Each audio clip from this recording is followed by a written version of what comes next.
paz do Senhor, alunos e alunas do curso médio em Teologia. Vamos estar estudando Ética Cristã, a nossa segunda aula, mas antes vamos estar agradecendo a Deus por essa oportunidade. Grandioso Deus e maravilhoso Pai, nós te agradecemos, ó Pai, por esta oportunidade, que o Senhor possa abrir o entendimento dos alunos e alunas do Badejuf, curso médio em Teologia. Somos gratos também, Senhor, pelo apoio incondicional do nosso pastor Kleber, diácono Isaías e nosso pastor presidente Samuel Lopes. Em nome de Jesus, amém. Irmãos, nós vamos estudar hoje os princípios da ética cristã. São 9 princípios. O primeiro princípio é o princípio da fé. É muito importante que os irmãos, depois de assistirem o vídeo, os irmãos façam estudos de cada tópico. Porque se fosse aula presencial, geralmente nas aulas presenciais, a gente estuda tópico por tópico e cada aluno tem a oportunidade de ler a referência bíblica. Porque aí a gente vai estar estudando de uma maneira mais aprofundada. Então eu conto com vocês de estudarem em casa após assistirem a aula, ou então durante a aula vocês podem dar pausa e estudarem também as referências bíblicas. O princípio da fé. O que eu vou estar fazendo como um homem ou mulher de Deus que tenha preocupação de estar sempre trabalhando com ética, a ética cristã. Não é a ética que nós vimos na aula passada, ética mundana, não, a ética cristã. O que eu vou estar fazendo é de fé, estar baseado na palavra do Senhor, isso é muito importante. Licitude e da conveniência. O princípio da licitude e da conveniência. 1 Coríntios 6, 12. O que eu vou estar fazendo está lícito de acordo com a palavra de Deus? É conveniente de acordo com a palavra de Deus? Eu estou fazendo algo de forma que tem base bíblica, eu tenho algo lícito, isso é lícito, isso me convém, né? Então é o princípio 2, licitude e conveniência. Princípio 3, princípio da licitude e edificação. 1 Coríntios, capítulo 10, versículo 23, parte B. O que eu vou estar fazendo como servo e servo do Senhor, praticante da ética cristã, é lícito e vai me edificar? É lícito e vai edificar a outros? 5. Da ação em nome de Jesus. Colossenses, capítulo 3, versículo 17. O princípio da ação em nome de Jesus, baseado na palavra de Deus, confirmando, conforme disse aos irmãos, ele é uma ação que em nome de Jesus, ou seja, eu tenho a confirmação daquilo que eu estou fazendo em nome do Senhor Jesus, ou eu estou fazendo de mim mesmo e querendo, de certa forma, dizer para o mundo que é em nome do Senhor Jesus, mas eu não estou fazendo a ação em nome do Senhor Jesus. Eu pulei aqui, irmãos, glorificação a Deus. Princípio da glorificação a Deus. 1 Coríntios 10, versículo 31. O que eu faço como um servo e servo de Deus que age na ética cristã está glorificando a Deus?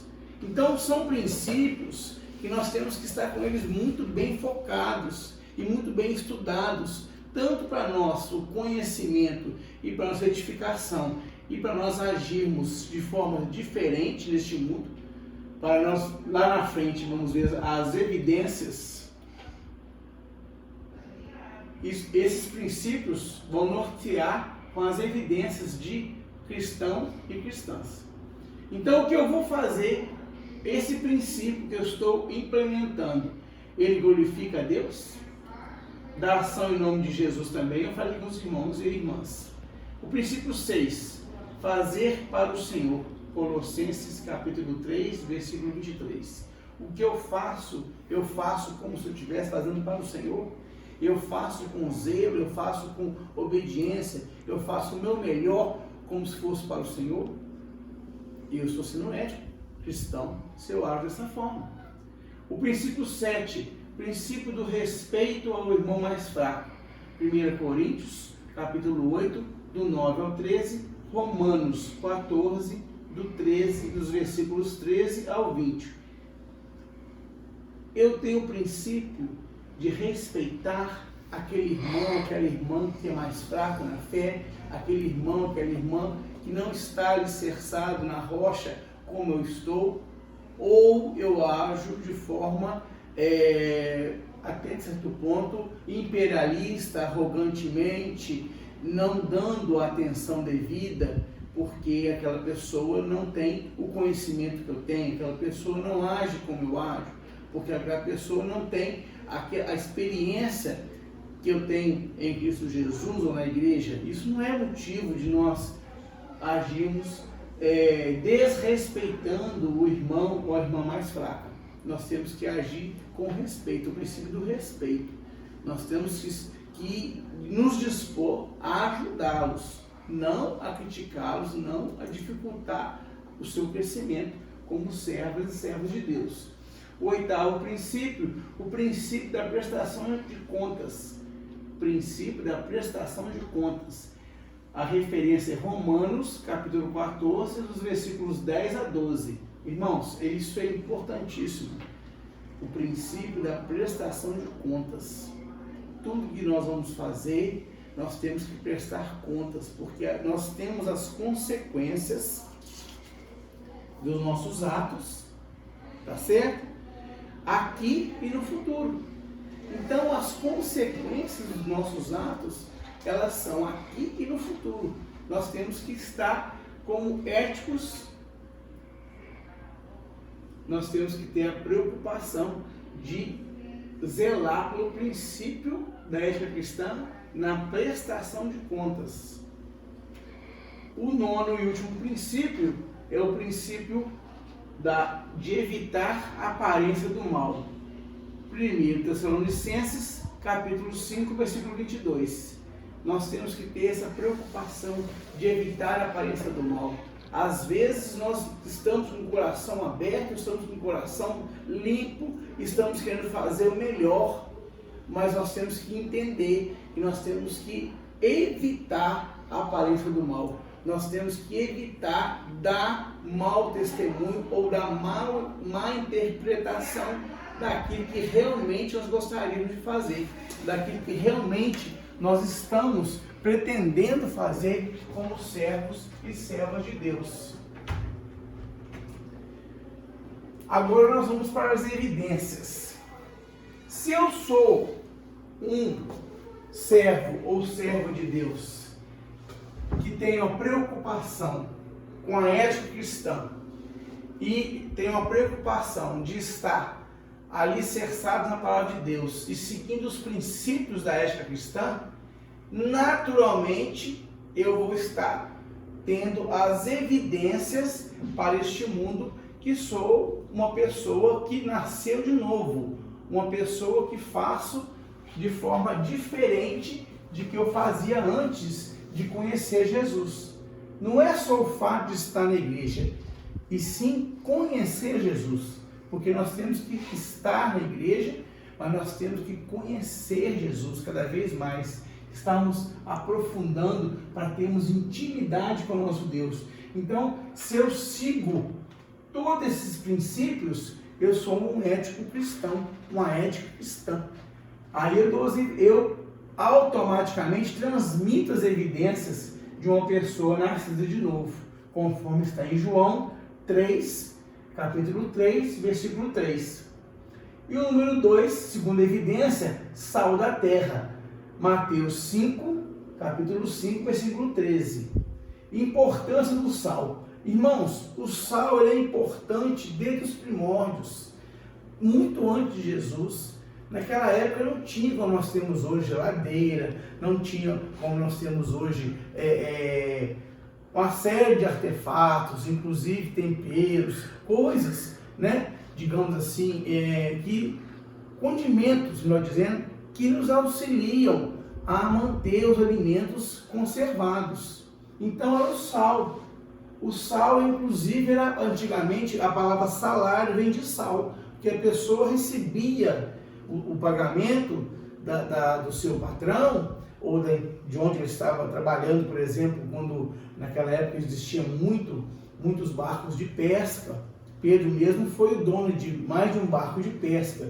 E as pessoas que trabalhavam com ele pescavam e recebiam o valor em sal. O sal era comercializado, era trocado por materiais, com outros tipos de alimentos, porque o sal é o que preservava a carne, os alimentos, os demais alimentos, para não estragar, porque não tinha a conservação que nós temos hoje. Então o sal sempre foi muito importante, por isso que Jesus deu exemplo: vós sois o sal da terra. Por quê? Porque o sal tem o princípio de ser preservador.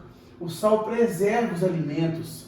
Antigamente, irmãos, não existia, como temos hoje, nós escovamos o dente com creme dental. Antigamente não existia o creme dental. O creme dental começou nos Estados Unidos, no século 20, 1900 e alguma coisa. Então, as pessoas, elas mascavam ervas para ter um hálito mais fresco e escovavam os seus dentes com sal, porque o sal, ele desidrata a bactéria.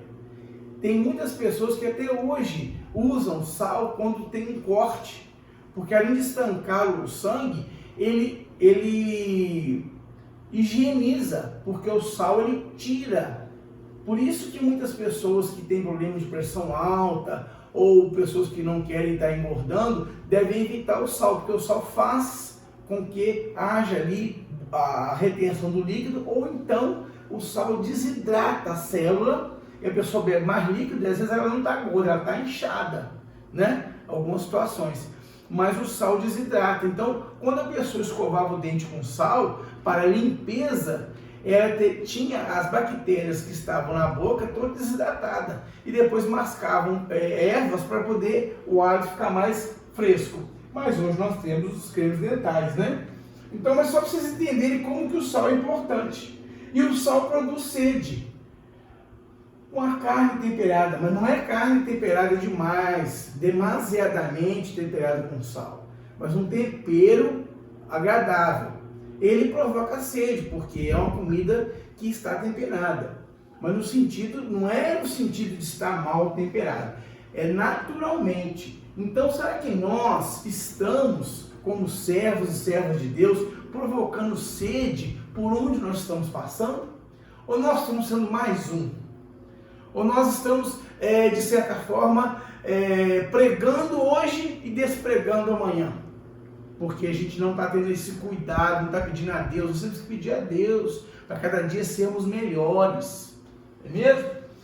E o sal é invisível quando está em ação. Nós vemos o sal antes de temperar uma carne, antes de temperar um arroz, antes de temperar o feijão. Mas depois que temperamos, a gente não vê mais o sal. A gente sente o sal no paladar. Então o importante é não estarmos com um crachá. Eu sou cristão, eu sou ético cristão, eu sou ética cristã. Não, nós temos que agir como sal, mas de forma que as pessoas nos identifiquem, de forma que nós produzimos sede e somos preservador, no sentido de estarmos sempre na base bíblica, preservando a base bíblica. Nós somos irmãos e irmãs que respeitamos e divulgamos a ética cristã. Não a ética como a ciência do comportamento, não. A ética cristã que está baseada na inerrante palavra de Deus. E o sal ajuda a flutuar, como o exemplo do Mar Morto.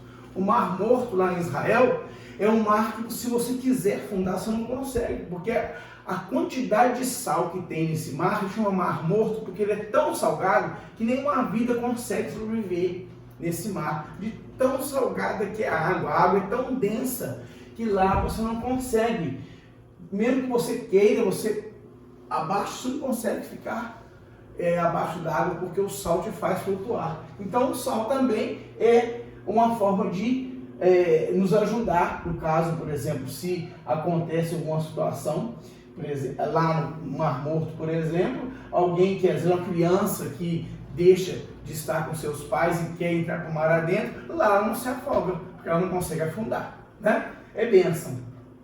Na próxima aula, nós vamos estudar a evidência 3 da ética cristã, que é sermos luz do mundo. Então, os irmãos já vão refletindo sobre a questão: será que nós estamos sendo luz do mundo? Será que nós realmente estamos fazendo a diferença? Nós estamos provocando sede e estamos iluminando por onde passamos?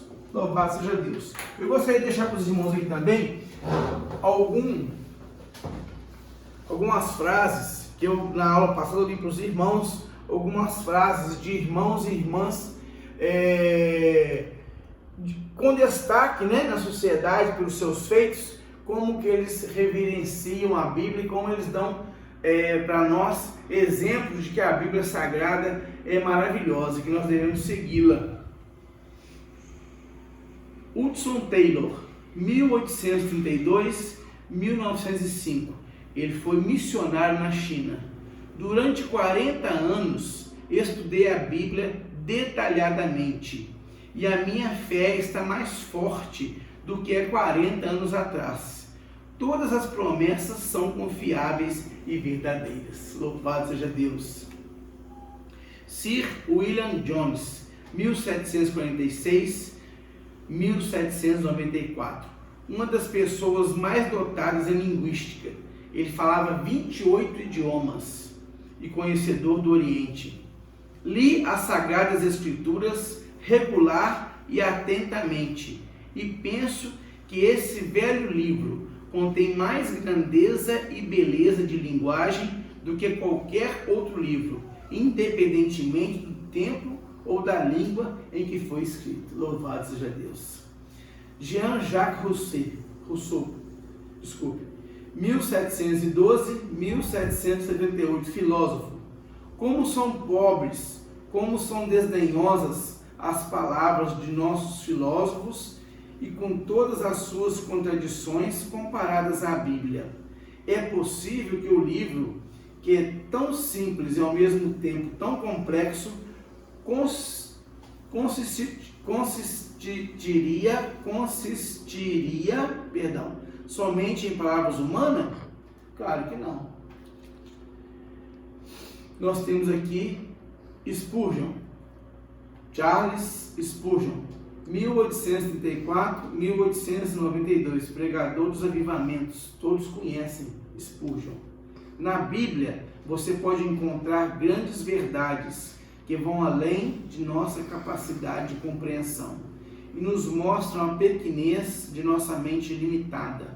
Contudo, as afirmações centrais e fundamentais da Bíblia não são diferentes de compreender. Oh, glória a Deus, né? As afirmações centrais e fundamentais da Bíblia não são difíceis de compreender. Ou seja, Jesus salva, né? Batismo do Espírito Santo, leva para o céu, glória a Jesus. Professor Dr. Werner Gitt era chefe do departamento de informação na PTB Braunschweig. A Bíblia é o único documento de informação vindo de Deus que temos em linguagem humana e escrita. É essa a razão da Bíblia ser única e absolutamente confiável quanto a somatória de todas as suas afirmações. Não é a ciência, a filosofia ou uma ideologia que poderiam corrigir a Bíblia. Contudo, o oposto acontece. A Bíblia é capaz de purificar a nossa maneira de pensar. Louvado seja Deus, né? Essa fechou com chave de ouro, né? Glória a Deus. Mas tem mais uma aqui. David Belsinger e Charles Seller, arqueólogos dos Estados Unidos. A Bíblia é tanto um documento histórico único como também uma fonte confiável. Ela tem levado a milhares de descobertas arqueológicas e tem gerado literatura abrangente sobre as culturas antigas. A Bíblia tem se mostrado verdadeira sempre quando foi possível verificá-la, seja na descrição de detalhes pequenos como no relato de grandes acontecimentos. Grandioso Deus e maravilhoso Pai, né? Como é maravilhoso a gente estar seguindo a Bíblia do Senhor, a Bíblia, a palavra do Senhor. Agora, eu gostaria de que os irmãos meditassem também nesse cartão aqui. Não dá para mostrar para os irmãos, não sei se vai dar para mostrar para os irmãos, mas eu vou ler para os irmãos, falando sobre como a nossa vida é curta e passa como um filme. Hoje você deve se preparar para encontrar-se com Deus. Você quer deixar o tempo passar sem chegar a Deus? Então, um dia será tarde demais. Por quê? Quando somos bebê, somos pequenos demais. Quando somos crianças, somos despreocupados demais. Quando somos jovens, somos autoconfiantes demais. Quando somos jovens casais, estamos felizes demais.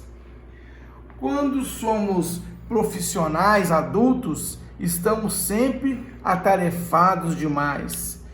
Quando estamos adultos, mas um pouco mais maduro, estamos preocupados demais com as coisas, com o trabalho, com a família.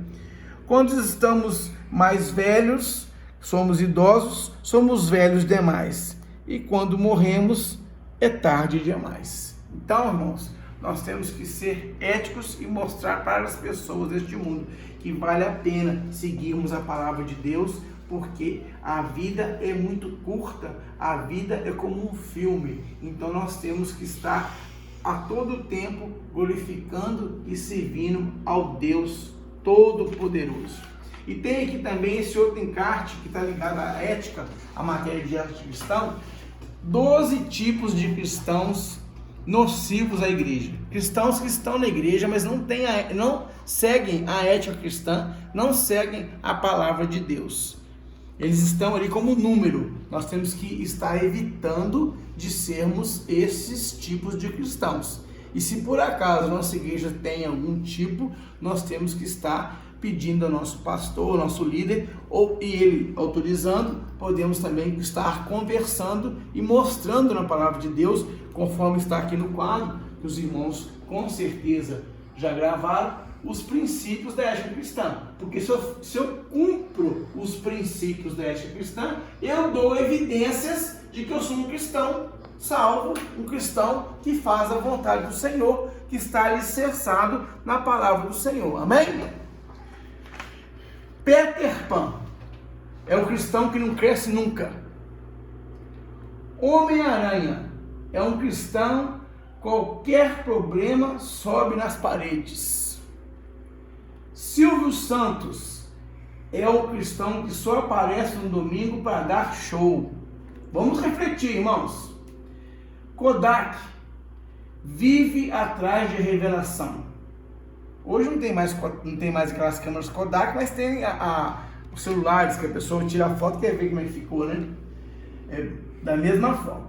Peixinho, sempre nada, orar nada, jejuar nada, sempre nada. É o crente peixinho. Crente florzinha, qualquer probleminha murcha. Crente 007, ninguém sabe que ele é cristão, vive disfarçado. É aquele que não tem, além de ser disfarçado, não falar que é cristão, não tem atitude de cristão, não tem nenhuma evidência de que ele é cristão.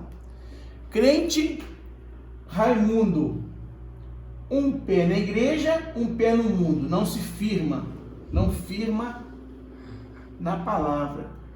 Crente bully é de pouca fé. Bully é de pouca fé e não bully com pouca fé. Crente bully, sem fé. Crente Globo News, sempre tem notícias da vida alheia. Misericórdia, irmãos. Crente Globo News, sempre tem notícias da vida alheia. Ou Globo News ou crente jornalístico, podemos falar dessa forma também.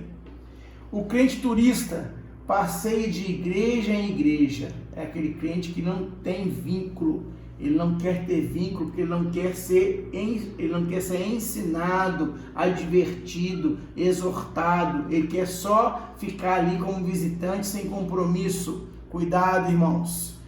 Crente Gabriela, eu nasci assim, eu cresci assim, não muda nunca. Aquele crente que não está disposto a mudar para poder ter evidências de que ele é um homem ou uma mulher de Deus.